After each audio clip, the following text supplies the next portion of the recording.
어, 인사를 한번 해보도록 하겠습니다. 옆에 짝꿍들하고 이렇게 딱 마주 보시고, 당신은, 자, 같이 봅시다. 당신은 구별된 사람입니다. 당신은 구별된 사람입니다. 자, 한 번 더 하겠습니다. 이 시간 당신은 재물입니다.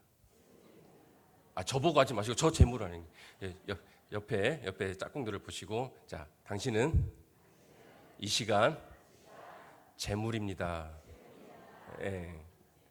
고백하셨어요. 저는 이 재물이시다고. 오늘 로마서 1장에 보면은 너희는 하나님이 기뻐하시는 거룩한 산 재물로 드리라라고 해서 제가 오늘 인사를 그렇게 한번 해봤습니다. 예배 전에 찬양을 같이 나누셨는데요. 찬양 콘티에 초점되어 있는 말씀은 사실은 로마서 8장 1절에서 17절 말씀이었어요. 제가 새벽 예배 때 로마서를 쭉 봤는데 목사님께서도 휴가 중에 로마서를 묵상하셨는지, 제가 8장 1절에서 17절 가지고 설교 준비 쫙 해놨는데 목사님께서 결론 부분으로 로마서 8장 30 몇 절이죠? 31절에서 37절 결론 부분을 주일 오전 예배 때 딱 해놓으셨더라고요. 제가 바꾸겠습니다. 그래서 오늘 로마서 12장 1절과 2절 말씀을 같이 보도록 하겠습니다. 그래서 오늘 말씀의 제목은요. 자, 함께 보겠습니다. 우리는 구별된 사람들입니다. 우리는 구별된 사람들입니다. 그런데 그리스도인은요, 세상 가운데서 똑같이 살아갑니다. 믿지 않는 사람들과 믿는 사람들 모두가요, 아침에 똑같이 일어나고 똑같이 일터에 나가고 사람을 만나고 돈을 벌고 자녀를 키우고 걱정도 하고요, 아프기도 하고 때로는 실패까지 하기도 합니다. 겉으로 보면 세상 사람들과 별반 다르지 않습니다. 똑같습니다. 그런데 성경은 분명하게 이야기하는데요, 너희는 이 세대를 본받지 말라. 왜냐하면 우리는 이 세상에 속한 사람이 아니라 누구에게요? 하나님께 속한 사람이기 때문입니다. 여기서 우리가 조심해야 될 것은 구별되었다는 말, 이 말이 우리가 세상 사람보다 월등히 우월하다거나 그런 뜻은 아닙니다. 그리스도인이 이 세상과 구별되었다라는 것은 세상을 무시하거나 세상 사람들과 관계를 끊으라는 얘기도 아니고요. 성경이 말하는 구별은 소속의 구별입니다. 나는 누구의 사람인가? 나는 무엇을 위해 살아가는가? 내 삶의 주인은 누구인가? 그래서 예수 그리스도를 믿는 순간 우리의 대답이 달라집니다. 그래서 예수 그리스도를 믿는 순간, 예수님을 구주로 고백하는 순간 우리의 고백은 나는 하나님의 사람이다라는 고백이 나오게 됩니다. 그래서 그리스도인은 세상에 속해 살지만 세상과 똑같이 살아갈 수 없습니다. 그래서 오늘 로마서 12장 1절에서 1절 2절을 통해서 하나님께서 우리에게 말씀하시는 구별된 성도의 삶이 무엇인지 오늘 여러분들과 함께 나누어 보고자 합니다. 바울은 로마서 1장에 로마서가 왜 쓰여졌는지 이유를 밝히고 3장부터 쭉 시작해서 오늘 12장까지 복음의 구도를 우리에게 설명을 합니다. 그래서 오늘 12장 1절에 보면 그러므로 형제들아 내가 하나님의 모든 자비하심으로 너희를 권하노니 너희 몸을 하나님이 기뻐하시는 산 제물로 드리라. 여기서 가장 눈에 먼저 들어오는 단어는요, 그러므로입니다. 그래서 로마서 12장은 갑자기 시작된 말씀이 아니고요, 로마서 1장부터 11장까지 바울은 하나님께서 우리에게 베풀어 주신 구원의 은혜를 설명합니다. 아담과 예수 그리스도를 비교해서 설명하고요, 그리고 율법과 또 예수님을 통해서 비교를 합니다. 그리고 혼인 관계를 비유로 들어서도 하나님과의 우리 관계를 설명을 합니다. 그래서 우리는 모두가 다 죄인이었습니다. 그리고 우리의 행위로는 우리가 의롭게 될 수 없다는 것을 바울은 로마서 1장부터 쭉 알려주고 있습니다. 그래서 우리를 하나님께서 예수 그리스도의 십자가를 통하여 의롭다고 하셨습니다. 그래서 로마서 8장에 이렇게 선포합니다. 그러므로 이제 그리스도 예수 안에 있는 자에게는 결코 정죄함이 없다라고 바울은 선포합니다. 그리고 로마서 12장에 와서 다시 얘기합니다. 그러므로 너희가 이렇게 큰 은혜를 받았으니 이제 어떻게 살아야 할 것인가 하고 우리에게 질문하는 것입니다. 그래서 구별된 삶은 구원받기 위해서 살아가는 삶이 아닙니다. 우리가 구별된 백성으로 여기 이 시간에 앉아서 하나님께 찬양하고 기도하고 말씀 듣고 예배드리는 것이 우리가 구원받기 위해서 드리는 게 아니라 이미 구원을 받았기 때문에 그 은혜에 감사해서 우리가 지금 이 자리에 앉아 있는 것입니다. 하나님께 사랑받기 위해 몸부림치는 것이 아니라 이미 우리가 받은 하나님의 사랑 때문에 나 자신을 하나님께 드리는 것입니다. 그래서 바울이 얘기합니다. 너희 몸을 하나님이 기뻐하시는 거룩한 산 제물로 드리라라고 이야기합니다. 여러분 구약 시대 때 하나님께 제사를 드릴 때 제단 위에 뭐가 있었죠? 제물이 있었잖아요. 지금 이곳에 제물은 바로 우리 자신입니다. 여기서 바울이 너희 영혼을 드리라 하지 않고 너희 몸을 드리라라고 했습니다. 신앙은 우리의 마음속에 있는 게 아닙니다. 우리의 몸이 하나님께 이 시간 드려져야 할 줄 믿습니다. 우리의 몸이 하나님께 드려진다는 것은 옛 구약 시대처럼 단상에 올라가서 제사장 역할을 맡으신 목사님께서 우리의 몸을 갑두고 피를 흘리고 그러면 안 되는 줄 아시죠? 네. 무슨 말이냐면 우리 몸이 하나님께 드려져야 된다는 것은 내 눈이 이 시간 하나님을 바라봐야 된다는 것입니다. 내 귀가 하나님께 드려져야 된다는 것입니다. 무엇을 들을 것인가? 세상 말을 들을 것인가? 하나님 말씀을 들을 것인가? 내 입술을 하나님께 드려야 한다는 것입니다. 내 손을 하나님께 드려야 한다는 것입니다. 내 발을 하나님께 드려야 한다는 것입니다. 내 시간, 내 물질, 내가 가지고 있는 재능, 그리고 내가 있는 관계도 하나님께 드리는 것이 그것이 바로 이 시간 우리들이 하나님께 우리를 산 제물로 드리는 것입니다. 여러분 제물은요 이미 죽어 있기 때문에 움직이지 않습니다. 그러나 산 제물은 살아 있습니다. 그래서 산 제물로 산다는 것은 매주 주일에 9시에 나오고 11시에 나오고 오후 2시에 나오고 때로는 3시, 4시에 나와서 하나님 말씀을 묵상하고 예배 드리는 것으로 끝나지 않습니다. 진정한 하나님께 드려지는 산 제물은 월요일에도 제물이고요. 화요일에도 제물이고 수요일에도 제물입니다. 직장에서도 제물이고 가정에서도 제물입니다. 사람들이 볼 때도 제물이고 아무도 보지 않을 때도 나는 하나님께 드려진 산 제물인 것입니다.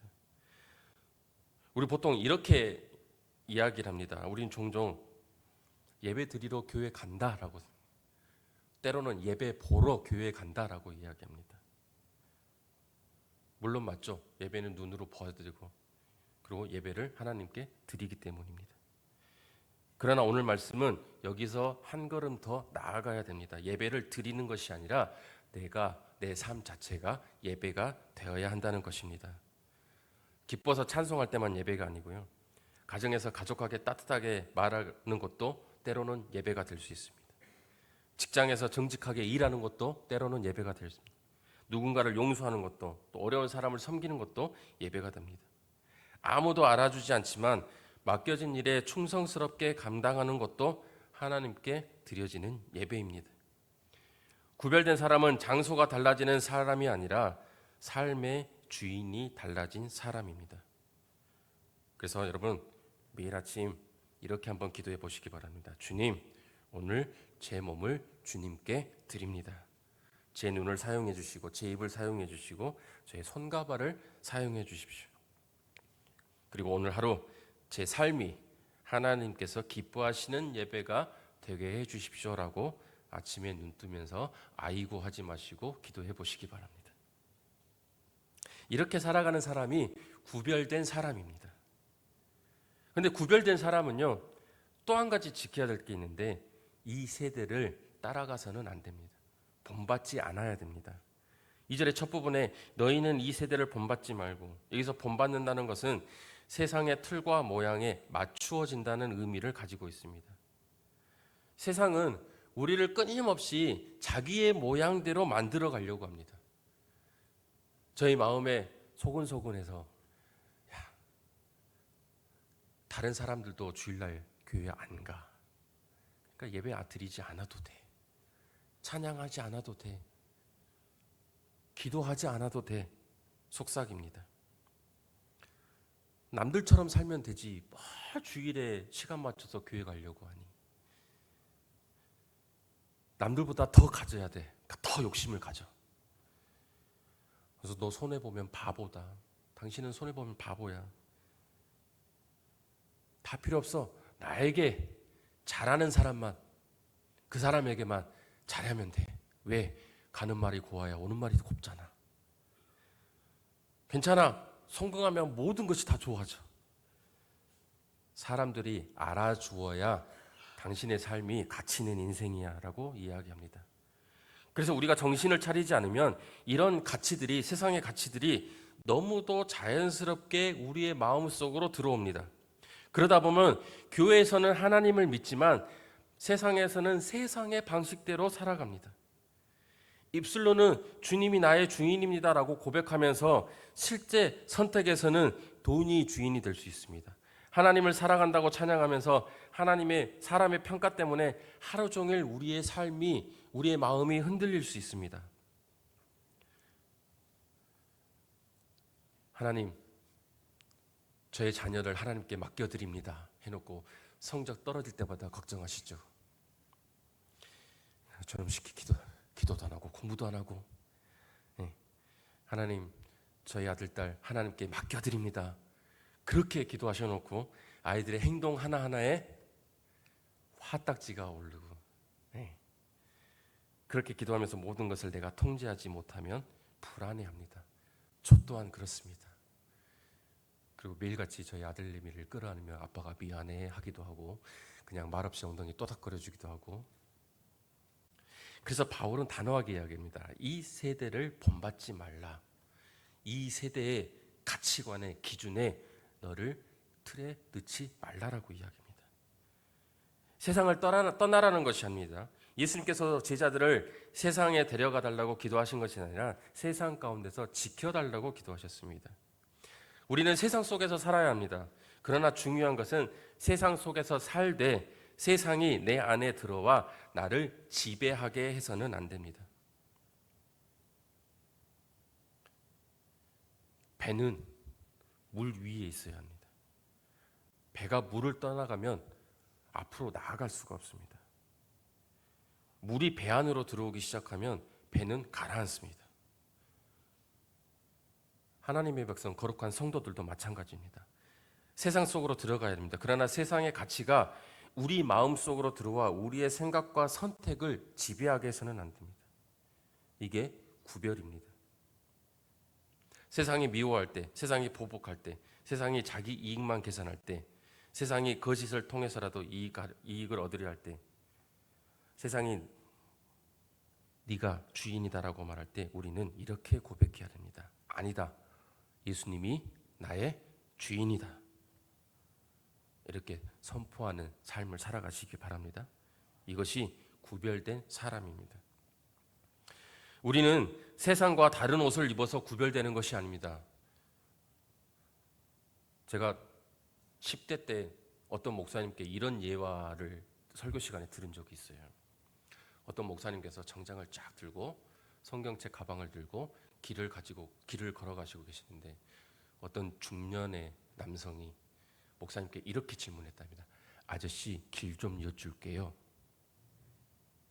목사님이 뭐라고 대답하실까요?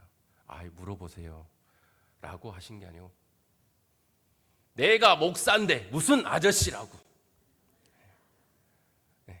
그 우스갯소리로. 무슨 말을 하려고 하면 우리는 세상과 다른 옷을 입어서 구별된 게 아니에요. 목사님들이 목사님처럼 입고 다니신가요? 아니시잖아요. 자, 목사님의 캐주얼 차림을 처음 봤거든요. 목사님 저만 봤습니다. 괜찮습니다. 예. 매일같이 정장만 입고 계시는 모습을 보시다가 정말 프리하게 입고 계시는 모습을 저만 봤는데 이 동네 아저씨 같더라고요. 옆집 아저씨, 이웃집 아저씨 같고요. 네. 그만큼 다정스럽게 느껴졌다라는 이야기입니다. 오해하시면 안 됩니다. 그래서 우리 또한 마찬가지입니다. 교회 문 밖을 나가서 내가 하나님의 거룩한 성도라고 우리가 따로 옷 갈아입지 않고 나가잖아요. 그래서 세상과 다른 옷을 입어서 구별되는 것이 아니라 내가 다른 사람보다 성경 말씀을 많이 아는 것으로 구별되는 것이 아니라 내가 밖에 나가면서 나는 영광중앙교회 집사, 안수집사, 장로, 권사 명찰을 붙이고 나가서 구별되는 게 아니라 선택이 달라져야 한다는 것입니다. 똑같은 상황에서도 우리는 그리스도인으로서의 선택을 해야 된다는 이야기입니다. 사람들이 나를 힘들게 할 때 세상과 다른 선택을 하고 돈 앞에서 다른 선택을 하고 유혹 앞에서 다른 선택을 합니다. 왜요? 우리는 구별된 사람들이기 때문입니다. 그래서 구별된 사람은요, 내 마음이 새로워집니다. 그래서 하나님의 뜻을 분별할 수 있습니다. 바울은 단순히 세상을 본받지 말라고만 하지 않습니다. 그 다음이 중요한데요. 오직 마음을 새롭게 함으로 변화를 받으라고 이야기합니다. 기독교 신앙은 단순히 하지 마라의 신앙이 아닙니다. 물론 하나님 앞에서 절제해야 될 것도 있습니다.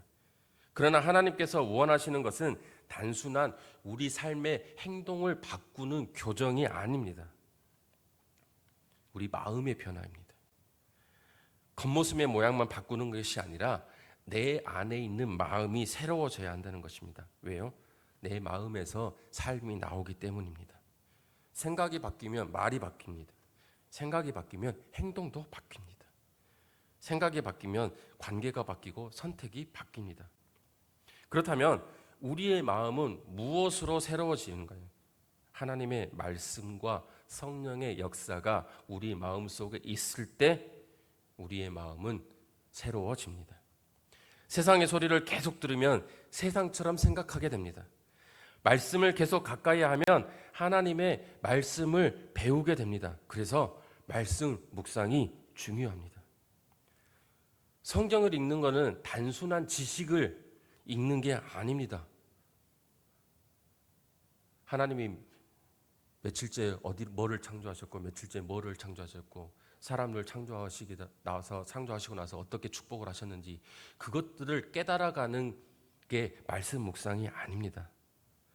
하나님의 말씀으로 내 생각을 교정하는 시간입니다. 우리는 주님 앞에 이렇게 질문해야 됩니다. 주님, 저는 이렇게 생각하고 있는데 하나님은 어떻게 생각하십니까? 저는 이것을 꼭 가져야 행복할 것 같은데 정말 하나님보다 이것이 더 중요합니까?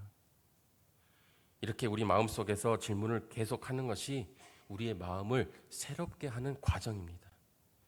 그 결과는요, 하나님의 선하시고 기뻐하시고 온전하신 뜻이 무엇인지 분별하도록 하라는 이야기입니다. 그래서 구별된 성도에게는 분별력이 필요합니다. 내가 하고 있는 지금 이 생각이 정말 하나님 뜻에 맞는 것인가? 내가 하는 지금 이 행동이 하나님의 뜻에 맞는 것인가? 분별할 줄 알아야 합니다. 모든 사람이 한다고 옳은 것은 아닙니다. 유행한다고 옳은 것이 아닙니다. 많은 사람이 지지한다고 해서 그것이 하나님의 뜻도 아닙니다. 나에게 이익이 된다고 하나님의 뜻인 것도 아닙니다. 그래서 우리는 중요한 선택 앞에서 이렇게 질문해야 합니다. 이것이 하나님께서 기뻐하시는 일인가? 성도에게 가장 중요한 질문은 이것이 나에게 유리한가, 나에게 이득이 되는가가 아니라 사람들이 나를 어떻게 볼까가 아니라 이게 얼마나 돈이 되는가가 아니라 하나님께서 이것을 정말 기뻐하시는가라는 질문인 것입니다. 이 질문이 우리의 삶의 기준이 되어야 합니다. 사랑하는 성도 여러분, 세상 사람들과 우리가 같은 상황을 만날 수 있습니다. 그러나 판단의 기준이 다릅니다. 세상은 나에게 이게 좋은가를 먼저 묻지만 우리는 하나님께서 기뻐하시는가를 먼저 물어야 하는 것입니다. 세상은 얼마나 얻을 수 있는가를 묻지만 우리는 하나님의 뜻은 무엇인가를 묻습니다. 이것이 구별된 사람의 모습인 것입니다. 그래서 구별됨은 세상을 떠나는 것이 아니라 세상 속에서 하나님을 보여주는 것입니다. 구별된 삶을 이야기할 때 한 가지 우리가 오해하는 게 있는데요. 구별됨은 세상과 담을 쌓는 것이 아닙니다. 오히려 하나님께서 우리를 구별하신 이유는 세상 가운데 보내시기 위해서입니다. 마태복음에서 예수님께서 우리를 세상의 소금과 빛이라고 얘기하십니다. 소금이 소금통 안에 있으면 음식의 맛을 바꿀 수 없습니다. 소금통 밖으로 나와서 음식 가운데 뿌려져야 소금이 제 역할을 할 수 있습니다. 빛이 상자 안에만 가두어져 있다면 어둠을 밝힐 수 없습니다. 세상 속으로 들어가야 됩니다. 그러나 들어가서 세상과 똑같아져서는 안 됩니다.